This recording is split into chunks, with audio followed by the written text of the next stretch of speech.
اور آپ وہ شخصیت ہیں کہ سب سے پہلے امیر المؤمنین کا لقب آپ کو ہی دیا گیا، اس سے پہلے امیر المؤمنین کا لقب کسی اور کے لیے نہیں تھا۔ ایک مرتبہ حضرت عمر بن عبد العزیز رحمۃ اللہ تعالی علیہ، آپ نے ابو بکر بن سلیمان بن حسمہ سے کہا کہ وہ شخصیت کون ہے جنہوں نے سب سے پہلے اس طرح لکھا تھا کہ من عبداللہ امیر المؤمنین، کہ امیر المؤمنین سب سے پہلے جو لکھا لقب جس نے اپنے لیے وہ کون تھے؟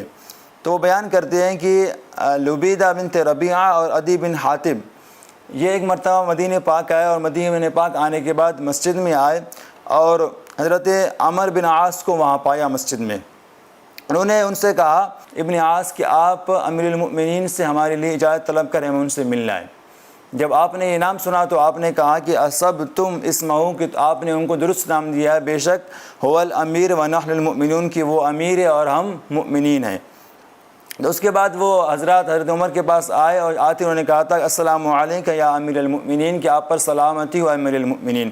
جب حضرت عمر نے یہ سنا تو آپ نے فرمایا ما ھذا، یہ کیا ہے، یعنی یہ نام اب تم کہاں سے لے کر آئے؟